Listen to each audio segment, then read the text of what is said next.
ఇల్లు మీది రిజిస్ట్రేషన్ ఖర్చు మాది. క్రెడై ప్రివిలేజ్ కూపన్ దక్కించుకోండి. ఈ మెగా ధమాకా ఆఫర్ పొందండి. CREDAI Vijayawada property show. మహనీయులు మహాపురుషులు పుట్టినటువంటి ఇళ్ళు ప్రదేశాలు ఖచ్చితంగా ఎప్పటికీ కూడా సందర్శించదగినటువంటి ప్రాంతాలుగా ఉంటాయి. మహానటుడిగా మహానేతగా తెలుగు నేలపైన తనదైన శైలిలో చరిత్రను లిఖించినటువంటి నందమూరి తారక రామారావుకి సంబంధించిన చెన్నై నివాసం ఇప్పుడు అమ్ముడుపోయింది.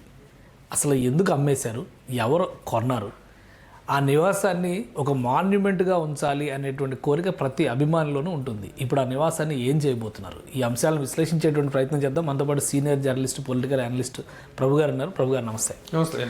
ప్రభు గారు, ఊహించిన విధంగా ఎన్టీ రామారావు గారిది ఆ మధ్య ఎలక్షన్స్ ముందరనుకుంటా బాగా ప్రచారం జరిగింది. చెన్నైలో ఒక ఇల్లు పాతబడిపోయింది, ఎవరు పట్టించుకోవట్లేదు. ఇప్పుడేమో ఏకంగా అమ్ముడుపోయింది, అది ఎవరికో అమ్మేశారు, కొనేశారు అని చెప్పని అంటున్నారు. ఏంటి అసలు ఏం జరిగింది దీనికి సంబంధించి?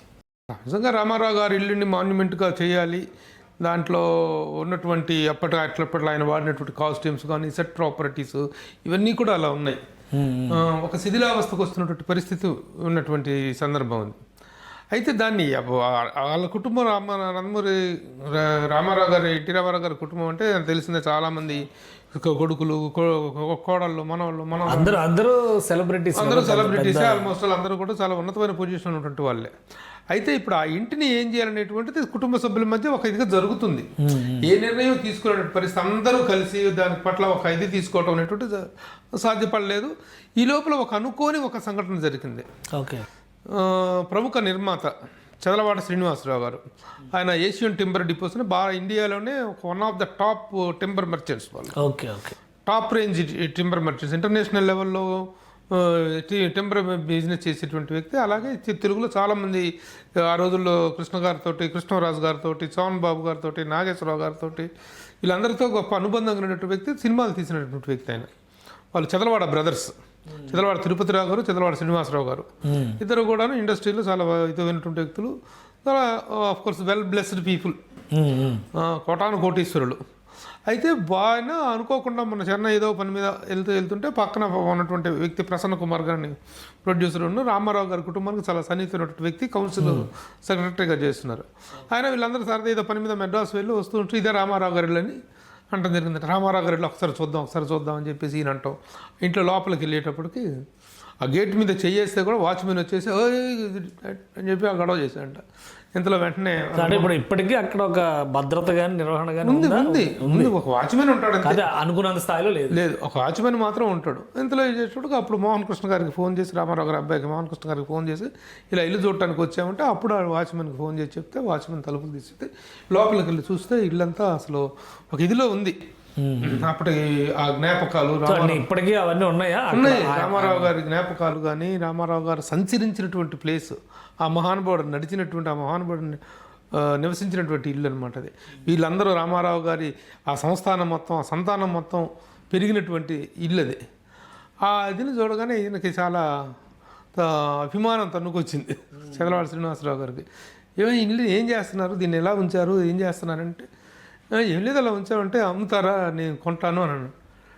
షాక్ అయ్యి ప్రసన్న కుమార్, అదేంటండి అంటే, ఇది తీసుకుందాం రామారావు గారు ఇది అని అంటే, అప్పుడు తర్వాత వెళ్ళిగా నెగోషియేషన్స్ ప్రారంభమైన తర్వాత ఒకటే చెప్పాడు, వాళ్ళు ఏ రేటు చెప్తే ఆ రేటుకి మాట్లాడే పని లేదు, బేరసారాలు లేవు అంటే నేను యాస్టీస్గా తీసుకుంటానని చెప్పడం, వాళ్ళు ఒకది చెప్పడం. ఆ విధంగా ఆయన చదలవాడ శ్రీనివాసరావు గారు అంటే ఇంతమంది సంతానం ఉన్నారు, అందరూ కూడా మంచి పొజిషన్స్లో ఉన్నవాళ్ళు. ఇప్పుడు ఏపీ సీఎం గారు కూడా ఆయన అల్లుడు గారు. అలాంటిది అక్కడ నిర్వహణ కానీ చాలాసార్లు బాలకృష్ణ గారు కూడా ఎన్టీ రామారావు గారు వస్తు సంచయంతో ఒక మ్యూజియం పెడతాము, ఇప్పుడు రేపు అమరావతిలోనేమో ఎన్టీ రామారావు గారు 600 అడుగుల ఎత్తులో విగ్రహం, అక్కడ ఒక సాంస్కృతిక మ్యూజియం, ఇవన్నీ అంటున్నారు. అలాంటిది ఎన్టీ రామారావు గారు సజీవంగా ఉన్నది, వీళ్ళందరూ పెరిగినది, ఈ ఇల్లుని నిర్లక్ష్యంగా వదిలేశారు అనేటువంటి విమర్శలు విపరీతంగా వచ్చినాయి.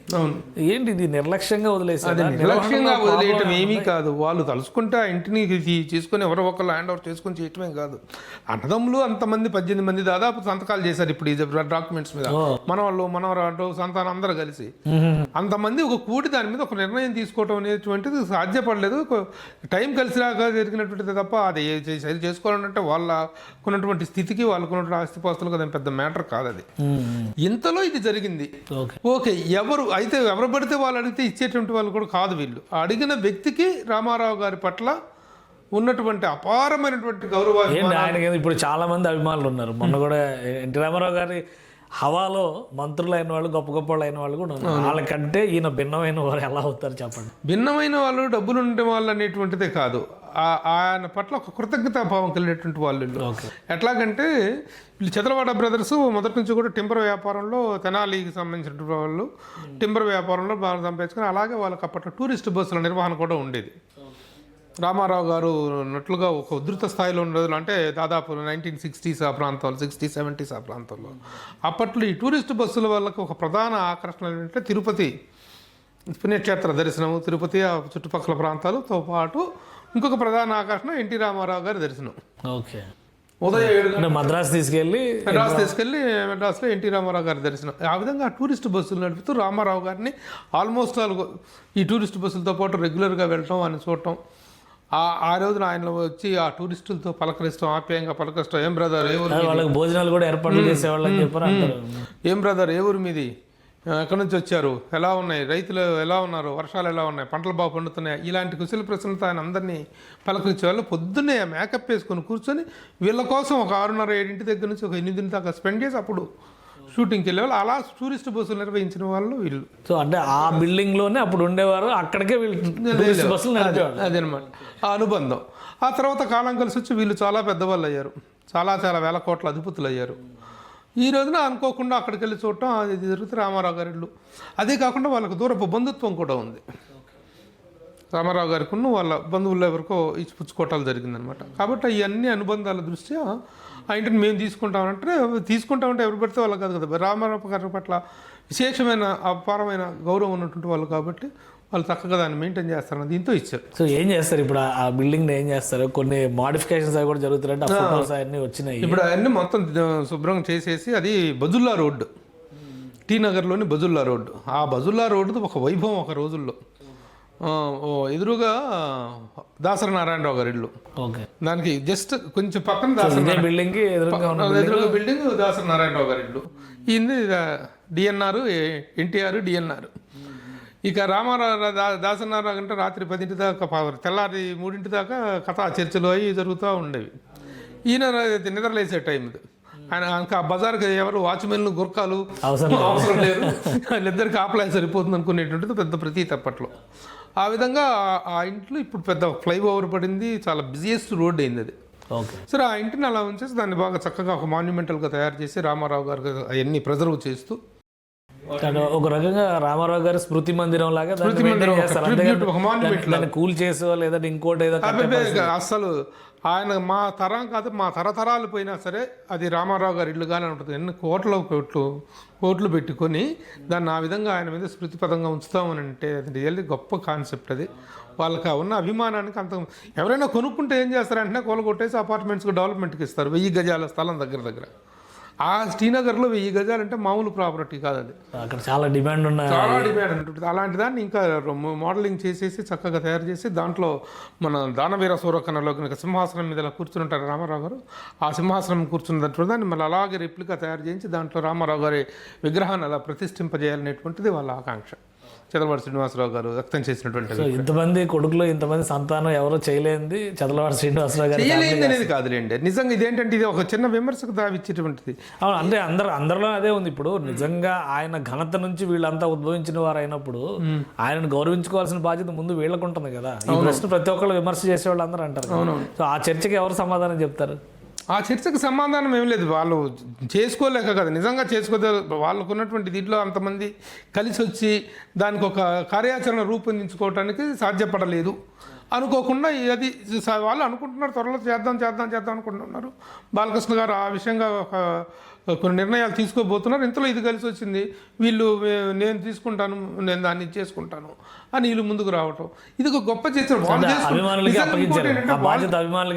అదే అంతే అభిమానులుగా. ఇంకోటి ఏంటంటే వాళ్ళు చేసుకుంటే అది పెద్ద ఇది కాదు. ఒక అభిమానిగా వీళ్ళు తీసుకొని దాన్ని చేయటం అనేటువంటిది రామారావు గారికి వచ్చినటువంటి వారి పట్ల ఉన్న గౌరవానికి ఒక చిహ్నంగా చెప్పుకోవచ్చు మనం. సో ఇంతమంది సంతకాలు పెట్టారు అంటున్నారు కదా. ఒక డౌట్ నాకేంటంటే, అంటే అడగొచ్చో తెలియదు. ఇప్పుడు లక్ష్మీపార్వతి గారు ప్రతి వివాదంలో నా దేవుడు అని చెప్పని వస్తున్నారు. మరి ఇప్పుడు ఆయన ఆస్తి అన్నప్పుడు ఆమె సంతకం అవసరం అవుతుందా, ఆమె కూడా సంతకం పెట్టారా లేదంటే? అవసరం లేదండి ఇటువంటిది. ఎందుకంటే ఆ ఇల్లు రామారావు గారు బసవతారకం గారి పేరు మీద కొన్నారు. Okay okay. భార్య పేరు మీద పెట్టారు ఆయన రామారావు గారు. సో వీళ్ళకి ఎవరికి సంబంధం కాబట్టి వీళ్ళకి ఎవరికి ఆవిడ ఎక్స్క్లూజివ్ ప్రాపర్టీ అయితే ఎక్స్క్లూజివ్ ప్రాపర్టీ వీళ్ళకి చెందుతుంది తప్ప ఆవిడకి ఎలాంటిది లేదు. అదే కనుక జరిగితే భారతరత్నకు అడ్డం పట్టేట్టుకునే ఉండేది కదా. అదే భారతరత్న రామారావు గారికి రాకపోవడానికి ఎన్నిసార్లు ప్రయత్నించిన అవసరంలా ఆయనకు అర్హతలకు ఉన్నటువంటి గొప్ప గౌరవం అది, దక్కాల్సిన గౌరవం అది. దానికి ఉన్నటువంటి టెక్నికల్ ప్రాబ్లమ్స్ ఇవి కాబట్టి వాళ్ళు దాని విషయంలో అది అందరికీ తెలిసినటువంటి ఓపెన్ ఫ్యాక్ట్ అది. కాబట్టి ఇది ఇక్కడ వివాదం తలెత్తే అవకాశం లేనే లేదు. సో ఇంకా అట్లాంటి న్యాయపరంగా ఏమి ఎవరైతే original legal heirs of that property అనేటువంటి వాళ్ళు ఉన్నారో వాళ్ళందరూ సంతకాలు చేయడం జరిగింది, కుటుంబ సభ్యులంతా చేయడంతో ఆ సేల్ డీడ్ అనేటువంటిది ఎలాంటి వివాదాలకి తావు లేకుండా క్లియర్ టైటిల్ అంటారు చూసారు, క్లియర్ టైటిల్గా దాన్ని శ్రీనివాసరావు గారు సొంతం చేస్తారు. ఇప్పుడు శ్రీనివాసరావు గారు ఇదంతా రెడీ చేసినాక ఏమన్నా ఆవిష్కరణ చేస్తారు డెఫినెట్గా. ఇంకొక జనవరి నెలాఖరు లేదా ఫిబ్రవరిలో మొత్తం పూర్తవుతుంది. పూర్తయిన వెంటనే ఆ విధంగా ఎన్టీఆర్ హౌస్, ఓకే, దానికి ఎన్టీఆర్ హౌస్ అని నామకరణం చేసి ఆ ఎన్టీఆర్ హౌస్ చిన్న ఇనాగరేషన్ లాగా చేసి ప్రముఖులందరినీ పిలిచి ఒకసారి అందరికీ ఆనాటి జ్ఞాపకాలను అలా గుర్తు చేసేటువంటి ఒక గొప్ప కార్యాచరణ కూడా రూపొందించుకుంటున్నారు చదలవాడి శ్రీనివాసరావు గారు. వాళ్ళు ఏంటంటే వితరణశీలత అనేది డబ్బు చాలా మందికి ఉంటుంది. ఉన్న డబ్బుని సద్వినియోగం చేసుకోవటం, ఒక మంచి కార్యక్రమాలకు వినియోగించినప్పుడే సంతృప్తి అనేటువంటి ఒక కాన్సెప్ట్తో ఉన్నటువంటి. ఎందుకంటే చదలవాడి శ్రీనివాసరావు గారు కరోనా టైంలో ఇండస్ట్రీలో చేసిన సర్వీస్ అంతా ఇంత కాదు. అదే కాకుండా ఇప్పుడు చిత్రపురి కాలనీ వివాదాల్లో ఇరుక్కున్నటువంటి 4,000కు పైగా కుటుంబాలు ఉన్నటువంటి ఆ చిత్రపురి కాలనీ ఈ కోర్టు వివాదాల్లో ప్రభుత్వం స్వాధీనం చేసుకోబోతున్న టైంలో ఆయన కొన్ని కోట్ల రూపాయలు కట్టి దాన్ని విముక్తి చేయించినటువంటి వ్యక్తి. Okay okay. ఈ రోజున ఆ చిత్రపురి కాలనీ కుటుంబాలన్నీ కూడాను ఆయనకి రుణపడి ఉంటాయి. సో అప్పట్లో ప్రభాకర్ రెడ్డి గారు చేసిన త్యాగం వృధా పోకుండా చేశారు ఆయన. అది వాళ్ళకి ఆయనకి ఇంకా ఆ డబ్బు తిరిగి చెల్లించాల్సినటువంటి ఉంది. సరే, ఇంకా అది అక్కడ రకరకాల వివాదాలు జరుగుతున్నాయి, అది వేరే విషయం. ఆ విధంగా ఆ ఆపదలో చిత్రపురి కాలనీని ఆదుకుంది కూడా ఈయనే. ఆ తర్వాత ఇక కరోనా టైంలో అయితే చిన్న చిన్న ఆర్టిస్టులు, టెక్నీషియన్స్ మొదలుకొని పోస్టర్ బాయ్స్ కూడా ఆయన ఆర్థిక సహాయం అందించినటువంటి వితరణశీలి చదలవాడి శ్రీనివాసరావు గారు అండ్ తిరుపతిరావు గారు, ఆయన అన్నయ్య గారు. ఓకే. సో అంటే NTR house is in good hands, మొత్తానికి గుడ్ హ్యాండ్స్. ఎవరో ఏమో ఆందోళన చెందాల్సిన అవసరం లేదు. అది ప్రతి ఒక్కరు కూడా లైఫ్ లాంగ్ వాళ్ళకి అతను ఒకటే రాశారు, నా కొడుకులకు కానీ నా పిల్లలకు కానీ ఎవరికి కూడాను అందరూ కూడాను దీన్ని ఒక వారసత్వ సంపదగా చూసుకోవాలనేటువంటి లక్ష్యాన్ని మాత్రం వ్యక్తం చేసినటువంటి సందర్భం. రైట్. థ్యాంక్ యూ ప్రభు గారు విశ్లేషణ అందించినందుకు. ఇది రామారావు గారి ఇల్లు అని చెప్పని చెన్నై వెళ్ళిన ప్రతి ఒక్కరూ ఇక మీద దర్శించేటువంటి ఒక సందర్శనీయ ప్రదేశంగా ఎన్టీఆర్ హౌస్ని రూపొందిస్తున్నారు చదలవాడి శ్రీనివాసరావు గారు. ఈ సందర్భంగా ఒక చిన్న మాట కూడా మీకు కొసమరుపుగా చెప్పాలి. ఏ మహానటుడు, మనకు దక్షిణ భారతదేశంలో 5 మహానటులు ఉన్నారు.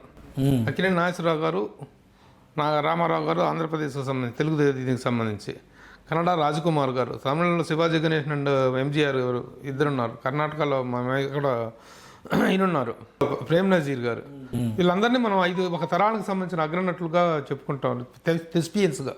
వాళ్ళు ఎవరికీ దక్కినటువంటి ఒక అరుదైన గౌరవం ఇది, ఒక రామారావు గారికి మాత్రమే దక్కినటువంటి అరుదైన గౌరవం. అది that is the point to be noted. Right. Thank you Prabhu గారు. ఇది రామారావు గారి ఇల్లు చూడాలనుకుంటే ఇక మీదట హైదరాబాద్ నుంచి మద్రాసు వెళ్ళినా, ఆంధ్ర రాష్ట్రం నుంచి మద్రాసు వెళ్ళినా కానీ ఒక మాన్యుమెంటల్ ప్లేస్గా ఇది తీర్చిదిద్దబోతున్నారు. జనవరి నెలాఖరు నాటికి ప్రముఖుల సమక్షంలో ఎన్టీఆర్ హౌస్ను ఓపెన్ చేసే విధంగా ప్రణాళికను రచించినట్టుగా చెప్తున్నారు ప్రభు గారు. ఇది స్పెషల్ డిస్కషన్. Keep watching.